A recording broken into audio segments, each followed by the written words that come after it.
Primal Chaos.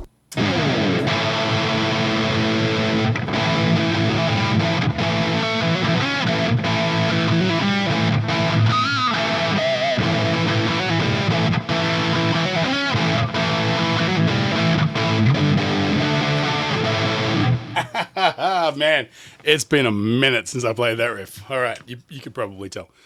To say as a young man, I was influenced heavily by Nuno Bettencourt and obviously Extreme would be a rampant understatement. As I think I discovered them when I was maybe 13 or 14 years old through my brother Brendan. And man, we just punished Porno Graffiti. It was just one of those albums that just didn't leave our playlists because as a guitar player, and I'd only been playing for a couple of years at that point, if that, I just didn't believe that there was anybody who would be capable of playing with such amazing melodic grace, speed, dexterity, like timing, like his rhythmic timing and stuff. Unbelievable. And the band itself, the way that they composed was just like nothing I'd ever heard before, particularly when I sort of moved on from that album, moved into Three Sides to Every Story. That third side always just blew my mind. I'd never heard anything, I think, more beautiful than that at that point. Like every kid, I was like...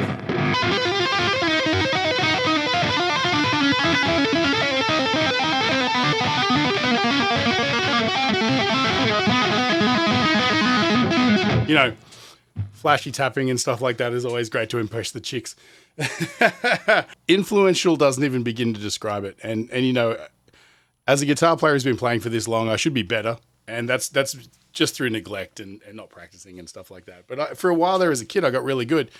And that was because I was listening to a lot of Nuno. And I had an inspiration for something that I felt like I could never achieve. And a weird, interesting anecdote that popped up actually recently, I was thinking about it, was when I was in year 10, I did a work experience at a guitar store. And I was always carrying on about Nuno and Extreme. And they, you know, because they were the first people I discovered that were also interested in stuff I liked, you know.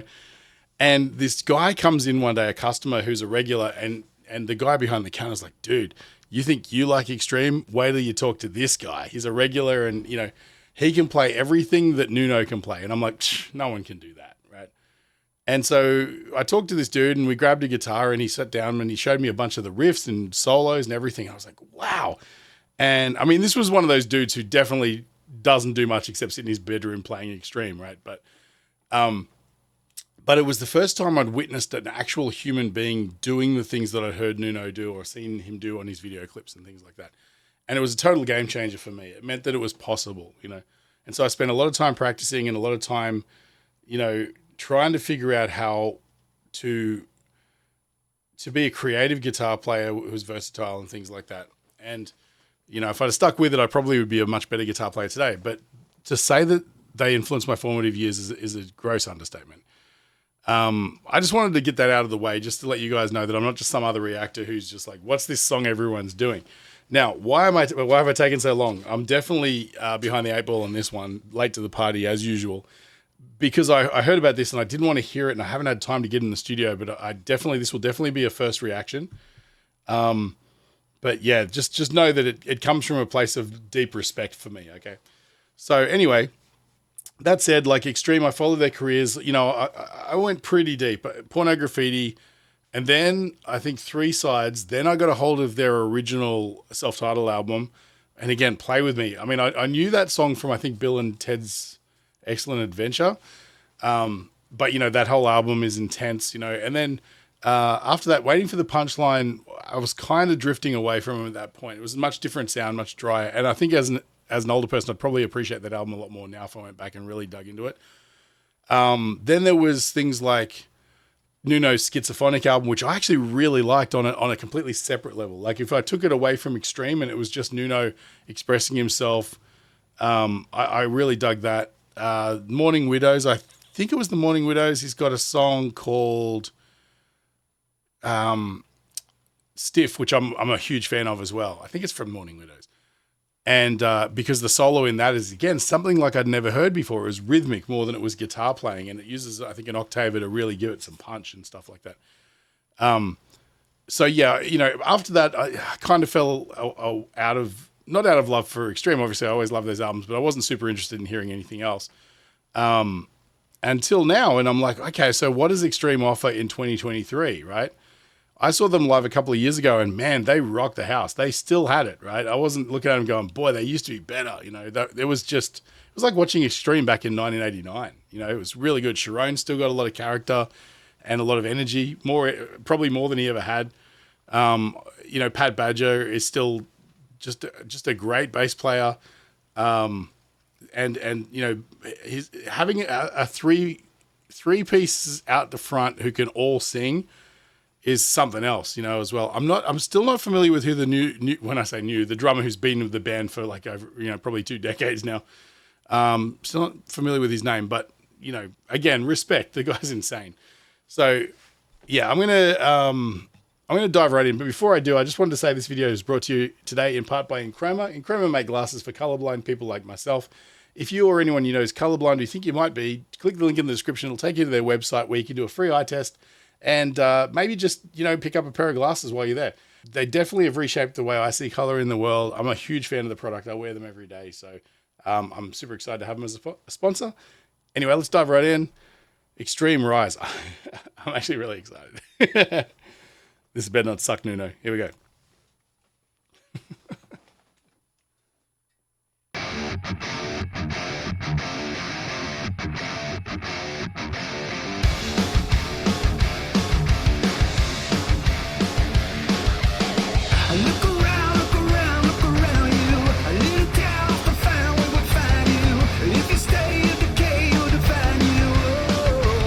Okay.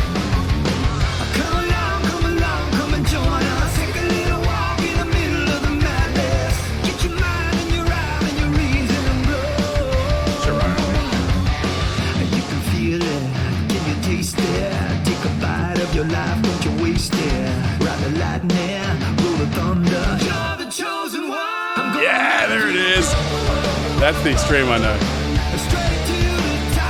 I'm gonna raise you up. Oh, halftime groove is solid, man. Rip you apart. I'm gonna lift you up. Watch you rise, watch you fall.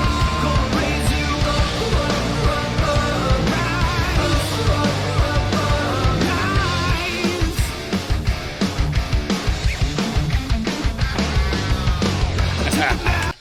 Rise. One of the things I always loved about Nuno specifically is he, being the only guitar player in the band, he had to always straddle this line between rhythm and lead playing, right? And so, you know, you get the tab books and you'd be like, I can play these chords. And then you notice these little figure things they'd put in there of like, this is what he plays during these bars. And it's like a 32 note run in one bar, you know, or something. And you're like, what? And then you listen to the album again and sure enough, there it is, these things. And it's sort of like most bands they'll have a guitar player and a bass player and a singer. And whenever it comes to the end of like a part or a passage, there'll be a drum fill. In Extreme, it's more of like you have a guitar fill where the drum fill is supposed to go. You know, he's always got these crazy little runs and stuff just to remind you who you're listening to, because it's easy to sort of, what's he playing there? It's like a,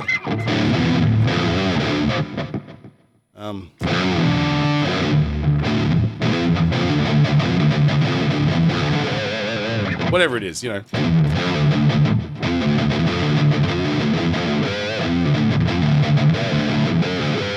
Yeah, whatever it is.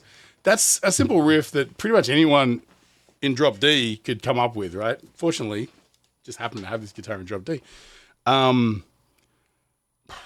You know, but you're still reminded who you're dealing with in the interim parts. And don't get me wrong, that's a solid riff. It's not, I'm not discounting it at all. The intro comes in, the tone is everything. Like you can hear, they've mic'd up the cabinets, and you could just hear the speakers just bouncing in the air. Like, that's the beauty of it. Like, listen to the chunk at the start of the attack of all of these chords. It's that low end in between the notes. You know, got it. You know? Play?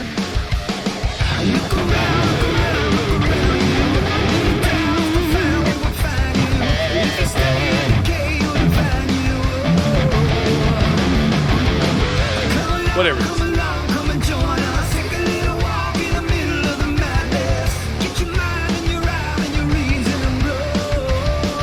So tight too. You can feel it, can you taste it?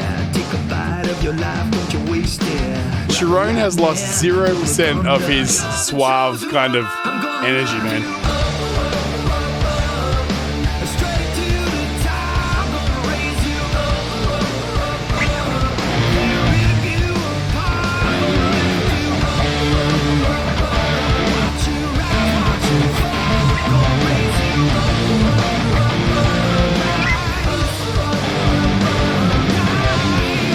So something like that. It's played.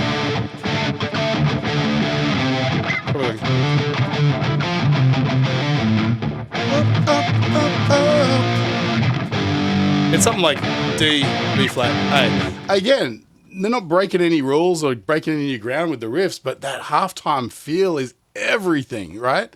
The way that it just sort of like lumbers along, but just has that sort of swagger to it.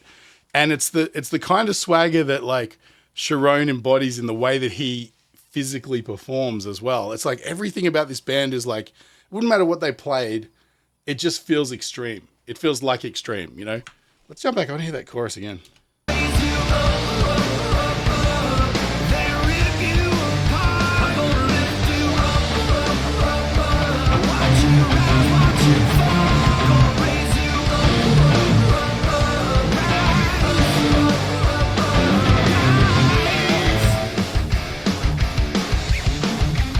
Makes it look so easy, man.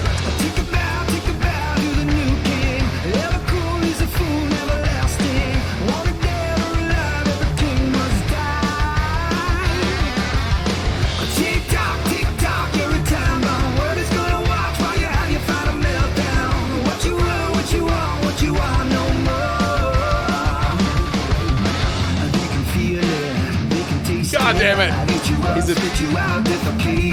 He's picking attack, man.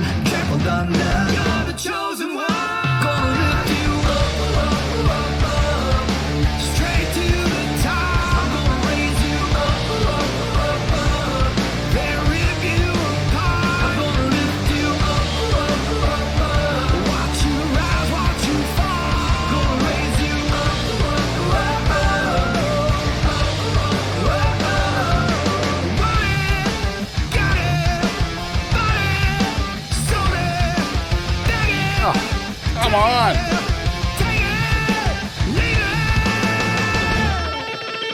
Uh-oh.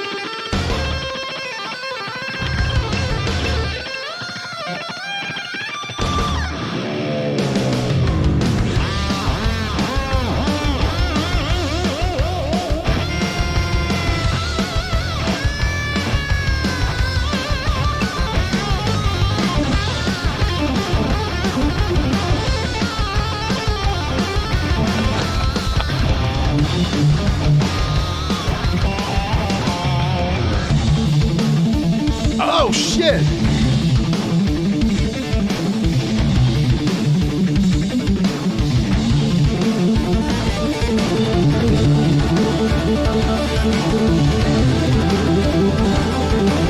See, this is what I'm talking about. This is what I'm talking about. If you're a young guitar player sitting at home and you're like watching a Nuno video going, how is he doing it? What's he playing? Look at when it cuts between camera angles, he's playing in two different octaves, right? He may be switching between, but to me, I'm telling you, occasionally he throws a little bit of like, I'm playing up here, or am I playing here? Just to mess with you, man. I guarantee, because if you go back and you watch the solo for Get the Funk Out in the music video, he's doing some of this. And you're like, look at his fingers going, whoa, what's he doing? He's not doing shit. His music video playing. That is not to say that he can't play it. I've seen him do it a bunch of times live. And he can do it while talking to the audience and mucking around and running around and all this sort of stuff. The man is absolutely flawless. But I'm telling you, when he's video clipping it, he's embellishing just a little bit. I guarantee it.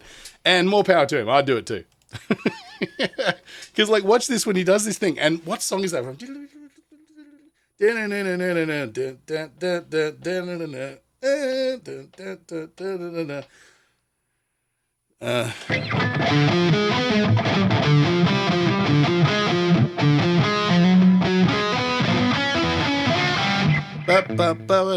What song is it? Color Me Blind, right? He does that same technique that it's like a... What? Dude, I can't even begin to... But the thing that kills me is his attack. He has this attack sound that just is super clean and bright and vivid, and it makes him sound like he's playing a million notes a minute, which he is, but there's so much clarity between all the notes. I've probably got way too much gain on. I think that's probably what it is as well. But like, let's look at that part again. I love that he's just playing around on this part, right? He's just messing around. And he's like, time for some serious business. Let's get down to business. Here it comes. And there's a delay on this too, I'm certain.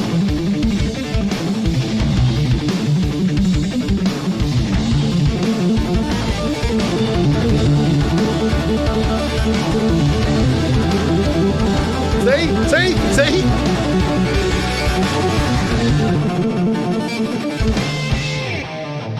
What is he doing with his tone? If anyone knows, I'd love to know, because it's not, he's doing something. I don't know if he's got some sort of, because I'm pretty sure in Color Me Blind, he's accenting it with a delay that's timed to what he's playing. So you're hearing a harmony, sort of, but I don't know. There's so much going on, I can't even pick it.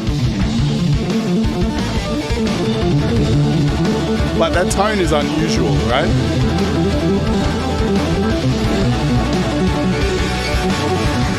You can hear it sort of some sort of a electronic thing. Maybe he's got it running through a synth pedal or something like that, just to give it a little bit more of like a ring modulated sort of sound or something. I don't know, but it's like, I mean, obviously he's playing all the notes. There's no mystery as to what's going on. It's just when he does this, the guitar sounds like no one else's guitar, and I just want to know what it is that he's doing. I mean, it could all be in his fingers. Who knows?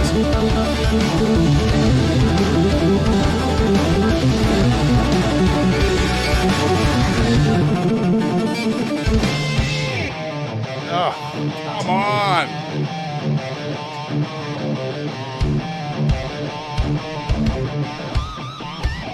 I'm gonna lift you up, straight to the top. And it's back to business. I love it. Then rip you apart. I'm gonna lift you up, watch you rise, watch you fall. Gonna raise you up, rise,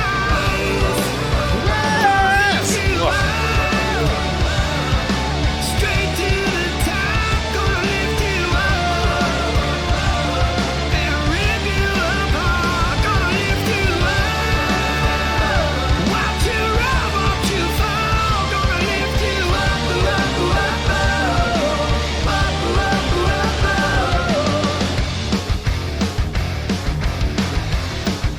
You got what you want. You got what you want. Oh yeah. You got what you want.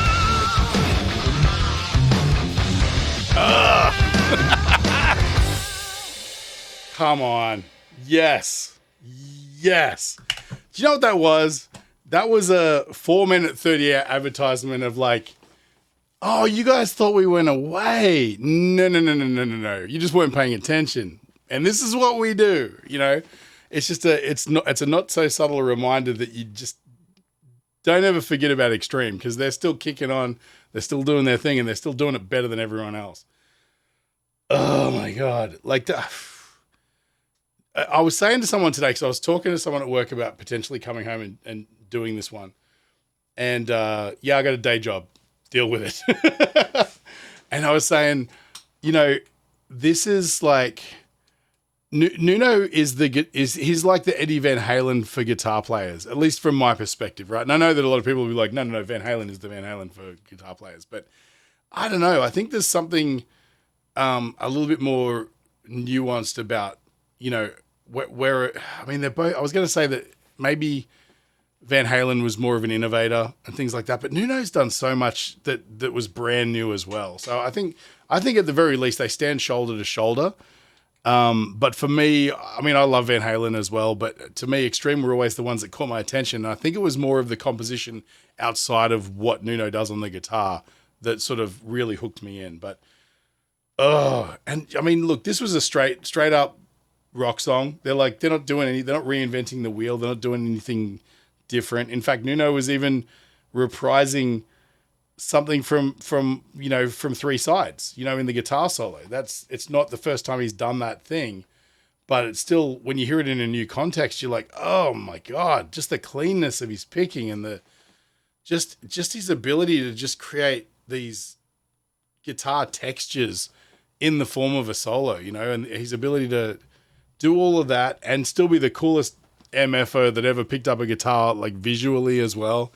You know, and then like the whole band as a whole is they're just exciting to watch. You know, I mean, there was some times where, you know, they may not, just because of the way that they sort of dealt with, you know, the rock and roll genre in their own original way. Whereas, you know, every other hair band had like an aesthetic that fit into, you know, like you're either a Motley Crue kind of guy or you're a Guns N' Roses kind of guy or whatever. These guys kind of stood on their own with that weird Boston aesthetic that was purely their own, you know, like Sharon had that kind of a gypsy kind of a vibe about him, and so did Nuno. And there was just something, there was an energy to them that was different. And I think them being so far outside the lines of genre meant that sometimes they could come off as a little bit uncool, right? Certain people who are, you know, they love their rock and they love their, you know, this and that. They might look at it and go, oh, you know, it's a little bit flamboyant or weird, or, you know, there's some kookiness. And aren't they the guys who did More Than Words, you know? Which is like saying, you know, aren't Mr. Big the guys who did Hold On Little Girl? You know, like you're just missing the point entirely, you know? And so, you know, for me, it was a rite of passage to come across, like, I met a bunch of like much older guys at my brother's Bucks party when I was like 13, which I should not have been there. But, you know, and no one in my school had any interest in this sort of band or anything like that. They would listen to, you know, your Skid Rows and your Guns N' Roses and stuff, but Extreme were just a little bit too weird for them. And then I met some dudes who were older than me who play guitar and stuff, football players, funnily enough. And, you know, I had a serious adult conversation about a band I was super passionate about with some other people who really loved them as well. And it was like, I was like, oh my God, it's not just me. You know, no one else in the world is obsessed with these guys. It's just me. And again, in the 90s, there wasn't the internet. So if you liked a band and no one else did around you, no one else liked that band. It was just you, you know. But man, I got so many memories from these guys. And this just, you know, it could have very easily gone the wrong way. And I thought, oh my God, this isn't what I wanted to see. Or they're not pulling their weight anymore. Or they're not being innovative and things like that. And again, this is a straight down the line rock song. That any band could have done, but they couldn't have done it with the flair that Extreme does it with, you know? And this song has purpose. It's a reason for this. It's like, yeah, when you buy a new album, you know it's going to be punchy. You know it's going to be balls to the wall rock. There's going to be some insane solos. There's going to be tightness. There's going to be funk. There's going to be great textural backing vocals, the likes of which no other band can really pull off in this genre, you know? Maybe with the exception of like Queensryche and bands like that, I don't know, but still, like, oh my God. And they haven't lost an ounce of swagger. They've got everything they ever had, you know, and they're getting up there, just as like everyone else is. But, you know, you hear so many tragic stories about these bands that were at the top of their game, and now you hear them play and someone will video them on Snapchat or TikTok or something and put it up there, and their performances are just embarrassing. You know, that's not the work ethic you get from a little 4-piece band from Boston, you know. Man, this was cool. This was really cool. I've ranted on long enough. I'm hoping that you guys enjoyed it as much as I did. I'm sure you've watched 500 other people react to this song. And I hope you got something a little bit extra from my reaction. As a true 90s, early 2000s fan of these guys. What a joy. What a joy. Anyway, thank you guys for sticking around. If you feel like I brightened your day at all, feel free to support the channel. Just buy me a coffee. I'll leave a link in the description. Or join my Discord. I've got a link in the description for that as well. Come and chat about Extreme and some other cool bands. Or just like, share, follow, subscribe. If you know someone who might enjoy this video, make sure you share it with them. Thanks again. This was a great trip down memory lane, and I'm really curious now to check out their new album. Thanks again, guys. Stay primal. I'll catch you on the next one.